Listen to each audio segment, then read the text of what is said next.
Happy Monday, everyone. Time for another live commentary, and as promised, here's the finals of the Tauberbischofsheim World Cup that happened in late April. So without further ado, let's jump right in. 3, 2, 1, go.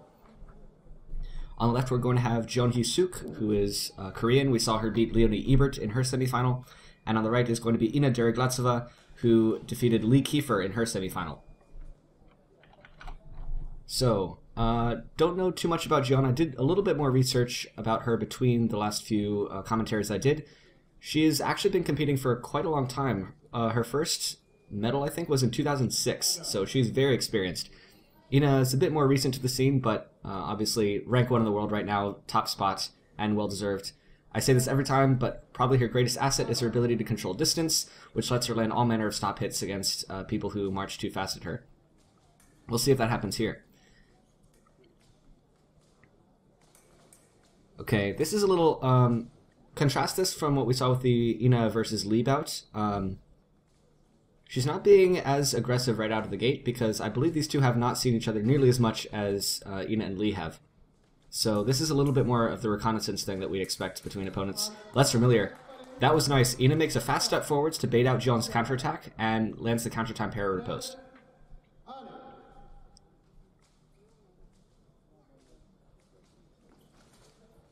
Little acceleration there. Jeon's got a bit of a problem, looks like. What's wrong? Something to do with her glove, maybe? There's been quite a few technical problems in both of the past few semifinals, too, so this is kind of unfortunate. Or maybe this is a medical problem. I don't know. Can't really tell what the issue is from this angle. And still very early in the bout, so not much to be said about the tactics so far. That was a nice touch from Ina, but maybe that was just Jeon being a bit too opportunistic with that twisty counterattack. It worked pretty well against Ebert. There was that twisty counterattack and also just the straight lunge into the early part of Ebert's march. But I have a feeling Ina is going to be a little bit less susceptible to that. Her attacks tend to be quite a bit smoother. And Jeon's attacks haven't been as effective, I would say, but then again, it looked like Ebert's defense was very good. But that may be a bit of a ominous cloud on the horizon because Ina's stop hit, as we've seen time and time again, is absolutely destructive. Jeon is going to be very hard pressed to attack with enough acceleration to catch her when she stop hits, but not so fast that she's vulnerable to parry riposte. And meanwhile, white light from Ina's side. So, wish there were more to talk about, but there's only really been the one touch, and I can't really overanalyze that to death. That would just be, I guess, tautological. Yeah, how's everyone doing, I guess? I don't know. Oh, I should probably plug my website, which is a very recent addition. You can find it at www.thefoilist.tv. It's basically just a database of all the videos I've made, including the ones that are not normally available on YouTube, such as the Rio commentaries. So definitely go check that out. I've been announcing it a lot, so hopefully everyone knows about it by now. But in case you don't, go check it out. There will be a link in the description. Still a white light from Ina's side. The camera hasn't rotated over to her, so I don't know what's going on her side of the strip. Oh, this is certainly padding the length of the bout out. It was a pretty long one when I checked the length on YouTube, but I didn't know most of it would be taken up here. In general, women's foil bouts can run a bit longer than men's foil, but that trend has kind of been decreasing lately. In fact, we saw the last bout was the second semifinal between Ina and Lee was very rapid scoring. But that also had a lot to do with the fact that the two fencers just know each other so well that they could skip this kind of slow reconnaissance period at the beginning and go straight to the action. I imagine this bout will be a bit slower.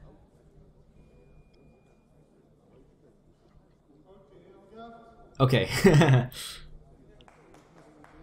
This is what makes commentary so difficult. You never know when there's going to be an inexplicably long stretch of just emptiness that you kind of have to fill.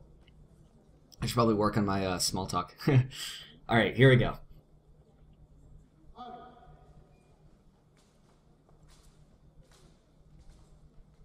Yeah, just more cautious probing, keeping the distance pretty wide from both.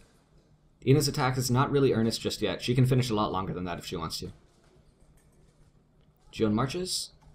Again, it's nice and slow. This is a little bit more pressure. You can feel it slowly building, the tension here. Jeon's march is very conservative. Finishes off target with that long advanced lunge. That's another touch that worked once for her, was that super long attack. Ooh, that parry post is really nice from Ina, but she's off target.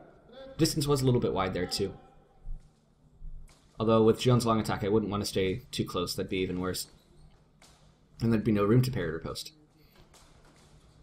Ina starts and finishes. That's a really nice close finish. A lot of times in women's foil, that's one of the harder touches to land because the twisty counterattack is just so prevalent. This time, though, it's not that much of a twist, and Ina can just snap the point on with her arm bent really, really close distance there.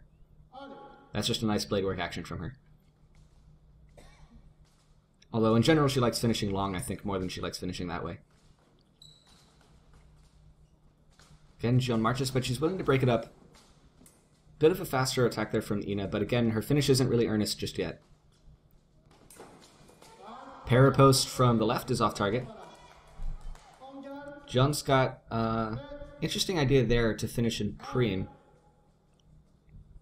I guess it's nice because Ina's lunging long, and that's one of the more open lines that's available.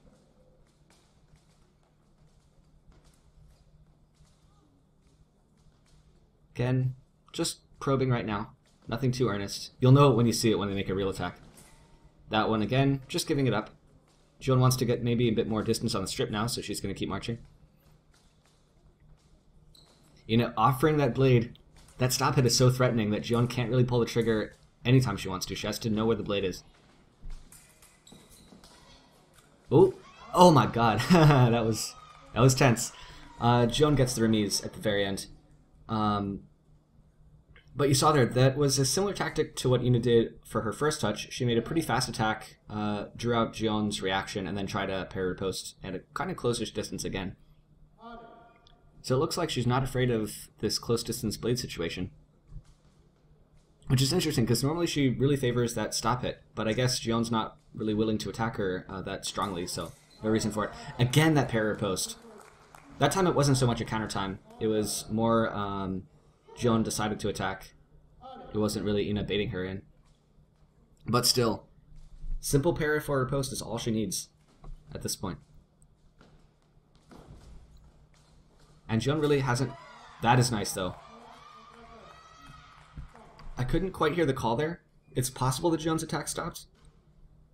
It looks pretty continuous to me, but I don't know. At any rate, she does it with a bit of a closeout at the end, so it is one light anyway.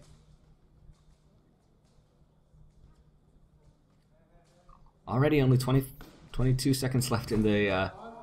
that long lunge, that was... that's pretty characteristic of Ina, but unfortunately off target there. She's normally very good at hitting those. Continuous attack from the right. She might ask for video. It's possible that Ina stopped, but I doubt it. So yeah, that long lunge from Ina is... although now that she's given it away and it hasn't resulted in a touch, maybe Jeon's going to be wiser to it and won't start her march so relaxed. Again, Ina attacks, finishes off target. This time it's a little bit more sincere, although Jeon was keeping the distance a little closer as well. This time the parry post fails because Jeon is not closing in as fast as she could. Attack from the left is off target there. That was a fairly clear call. Ina continues to march. Only 4 seconds left in the period, so... Jeon, I guess, is just trying to keep herself alive at this point. There's only 1 second left. I'm not sure if Ina will be able to convert that into another touch. But, plot twist, Ina's bib doesn't seem to be conducting properly.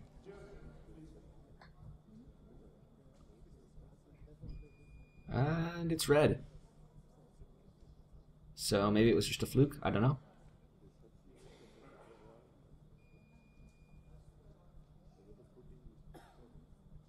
We shall see. Oh, looks good.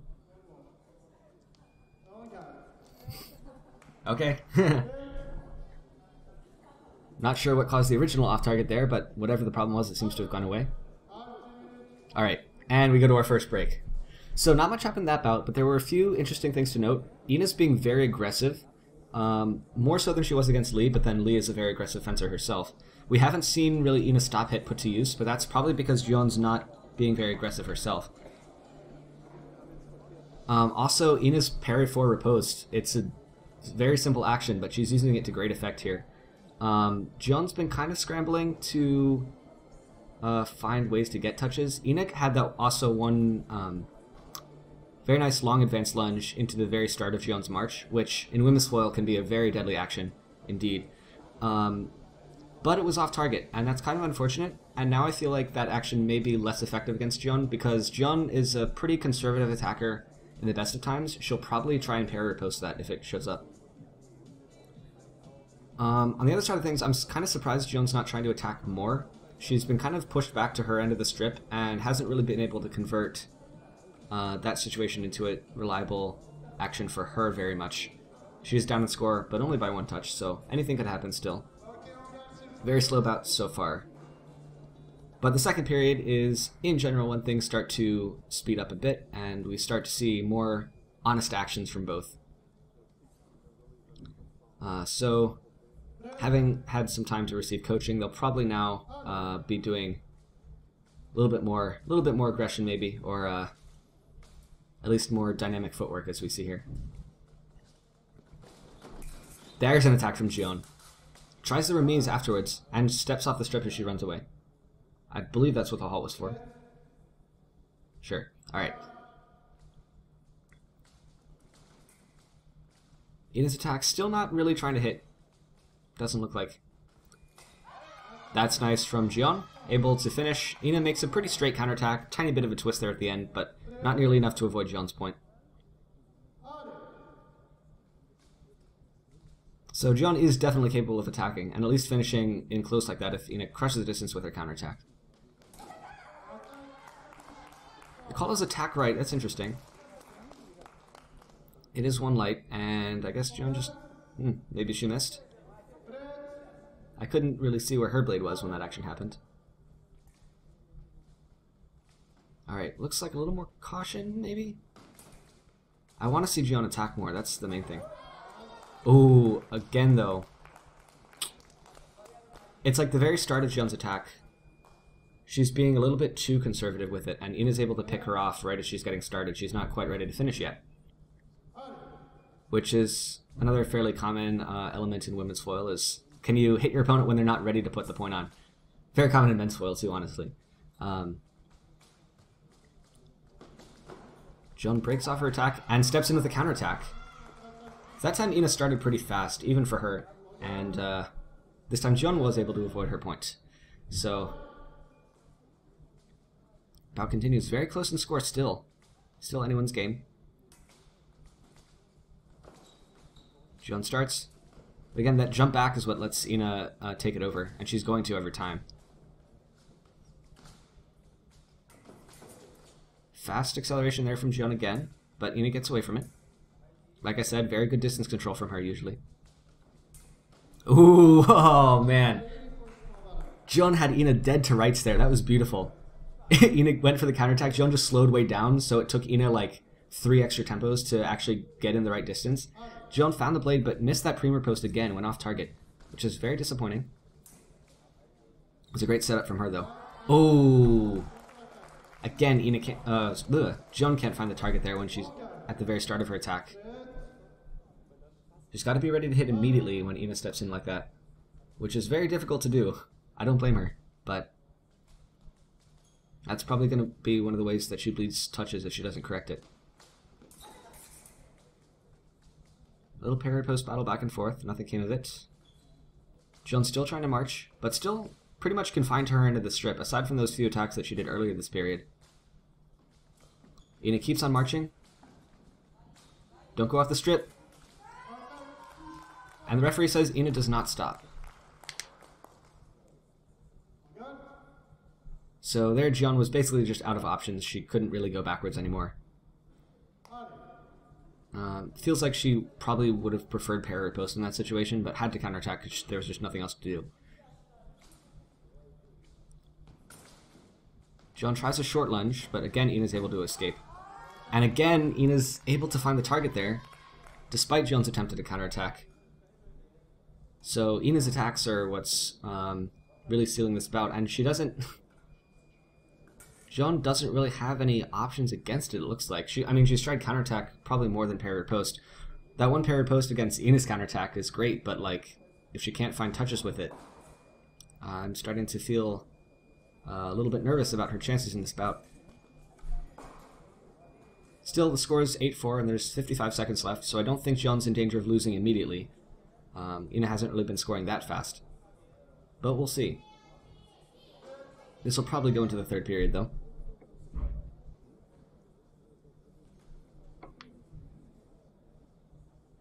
Alright, here we go. A little bit of a break there, so maybe Jeon had some time to think. But then again, maybe Ina had some more time to think. Jeon manages to get past the center line for... ooh. Still, though, steps into the counterattack and finishes... Or Ina finishes, and... Once again... Doesn't look like Jeon has many options on that in that situation. Keeps marching. Finishes long, but misses, and Ina takes over the attack. Jeon keeping things nice and casual. Only 30 seconds left, so maybe just delay again. Ina's finishes off target there. Her finishes have been really solid this bout. Jeon asks for a video review there. That's kind of questionable. I think she just wants a break, honestly.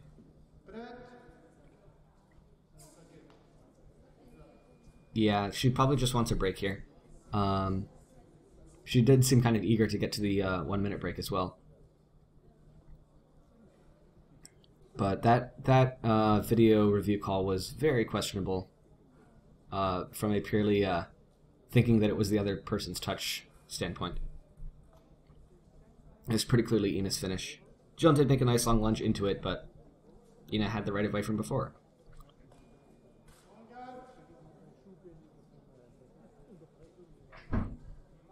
Again, taking her time to get on guard. It's all about delaying here from Jeon. Interesting. Attack from the right is no, is the call. And Jeon gets her counterattack this time. But that action has not been very reliable. She's lost quite a few touches attempting it. So, 17 seconds. And again, the referee calls. Technically, in all honest correctness, it should be only after 15 seconds that you're allowed to do that. But this referee is a nice guy. At least I think it still is. I can't remember if they changed that non-combativity rule again. I'm pretty sure they didn't, though. Anyway, we saw this last period a bit faster than before. It's definitely favoring Ina, though, and mostly on these attacks. Jeon's been trying a bunch of counterattacks. It's worked a couple of times, but it's failed a few more times. And that's really what's been putting Ina in her advantageous position right now. Again, Jeon hasn't really been attacking herself. She did kind of at the start of the period and then again towards the end. But neither time was particularly successful. Her last one was very nice acceleration. She actually got the right distance on Ina, but it looked like she missed at the end, or maybe Ina managed to parry. And again, you've got to worry about rushing like that, because stop hit and parry post are both incredibly dangerous options from Ina. But we shall see. Next period begins. Both fencers again have had some time to receive coaching, and the second period is when things get fast. The third period is when things get tricky, because now both fencers have like a rough idea of what their opponent's going to do, and we'll see if they're able to change things up and trick their opponent based on the previous knowledge. Looks like Ina's still being pretty aggressive, but so is Jeon now. Still marching. Although, again, goes too fast, Ina can step in with a counterattack, and Jeon misses. You cannot rush against Ina. But you can't go too slow either. It's really a balancing act. You gotta find the right middle ground there. Again, very long attack from Jeon. And it's attack right off target. Again, Jeon tried to counterattack, but it almost felt kind of lazy from her. Like, she didn't do much of a footwork setup for it. Maybe just banking on the fact that Ina would miss, but Ina's very good at hitting in that situation. Call us attack right, but it was preceded by a bunch of counter parries back and forth. Simple attack from Jeon. Manages to hit Ina before she's able to parry, so very nice acceleration there. Here we go again. Ina keeps attacking, putting quite a bit of pressure on, but Jeon marches back. She looks a bit braver now with these attacks. Ina's offering the blade. That is an interesting call. I think Ina's going to ask for a video review there. There were, sounded like 2 blade contacts there. And it's possible they were both beats from Jeon, but I think Ina felt the second one was hers. I'm not sure if I agree, but we shall see. At any rate, Jeon's being a bit braver with her longer, faster accelerating attacks now, so this is nice. And the call stands, it's speed attack left. Both have 1 video review left now, if I'm not mistaken. So now that Jeon's starting to attack, it looks like she's able to turn things around. At least a little bit. Ina's very enticingly offering the blade here. And again, Jeon can't finish into that. It's kind of dicey. Ina finds enough target. That broken time finish from Jeon is probably going to be her best bet, honestly. Although it's vulnerable to stop hit, so we'll see. Keeping the distance closer and is able to slip in with a counterattack as a result. Because she's starting a bit closer, Ina has less time to put the blade on there. So I'd say a decent adjustment from Jeon. She was keeping the distance pretty wide on defense before. So any little adjustment is going to be great here to just throw the opponent off. But we haven't seen Ina do much different. She's defending as she normally does against Jeon's more aggressive attacks. But again, ooh, that call. It looked pretty continuous from Ina there, I'm not going to lie. But again, this referee is much better than me. Attack no, attack touch is the call. That is, So now Ina has no video reviews left and Jeon has 1, I'm pretty sure. That, I don't know, I'd need the slow motion on that one. I didn't see an attack from Ina that missed or fell short. But I'll trust the referee. And here we go again.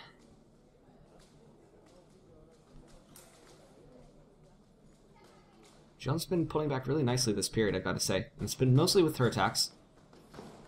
That acceleration with her hand back, though, is very dangerous for stop hit. Although Ina's been keeping the distance a bit too wide to employ that really reliably, so it's okay from Jeon now. Ina finishes, and Jeon just lunges right into it. Again, very common action in women's foil, and this time it pays off. Although I'm surprised Ina wasn't able to find the target again. She was very good at hitting like the front shoulder and the flank area. I should note, again, Jeon's... Well, not again. I should just note, period, that Jeon is left-handed. So her her outside targets are going to be probably what Ina wants to finish into if she's finishing short. Let's see. Ina just finishes. Yep. Again, Jeon tries to counterattack, but that was from a bit longer distance, kind of like what happened a lot in the second period. Ina's just able to finish into it short. No trouble at all. So I feel like Jeon's got to step away from that type of action and attack more, because her attacks have been pretty good this bout, or at least this last period. Attack no, counterattack, prise de fer off target.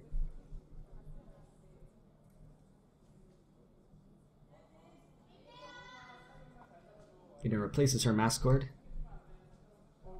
This is getting kind of... Actually, this may not make it to 15. There's only 1:09 seconds in the third period. The score is only 11-10. Jeon keeps marching. Ina has her blade. Oh, tries a standing still parry post. That worked a lot against Lee, if we remember. Not so against Jeon.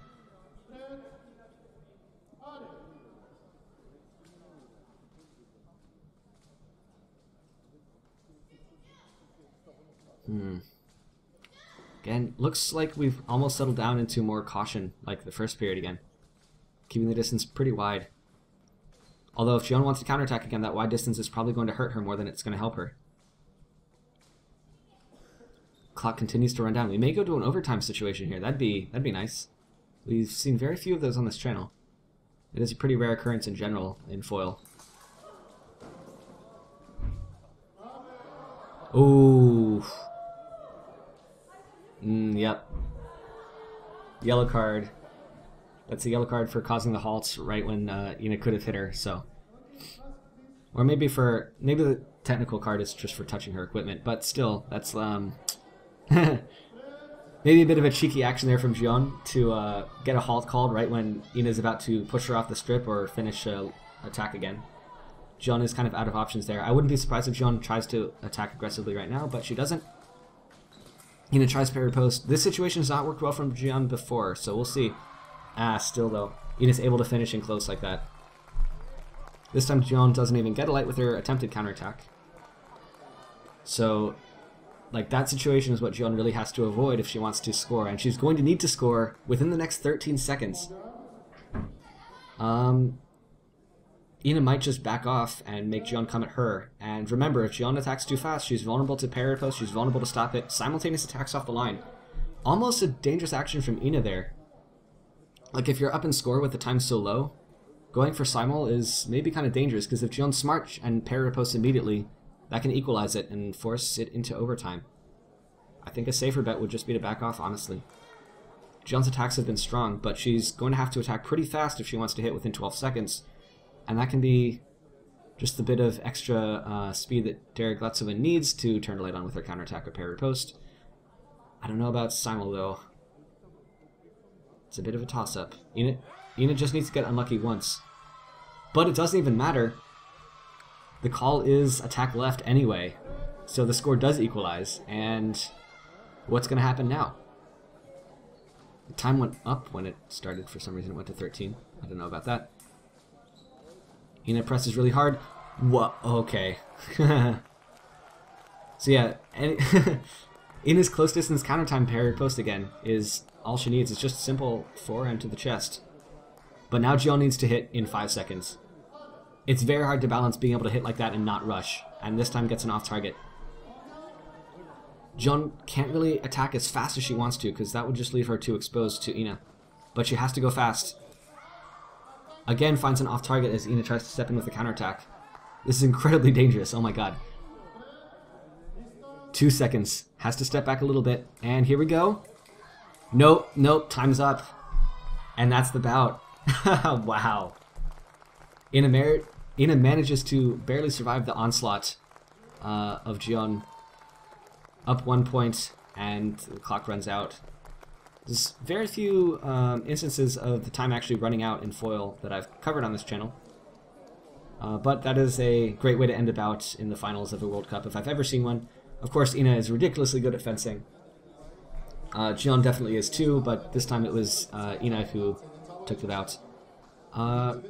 Thanks for watching, guys. Please continue to leave suggestions. I know someone in Discord wanted me to cover Baldini. The problem with that is I'm a Baldini fanboy, and I've basically watched all the videos that I can find of his immediately, so I don't know if there's any that I can really live commentate that I haven't seen before. So please continue to leave suggestions. Check out my website if you haven't, and until next time, guys, stay sharp.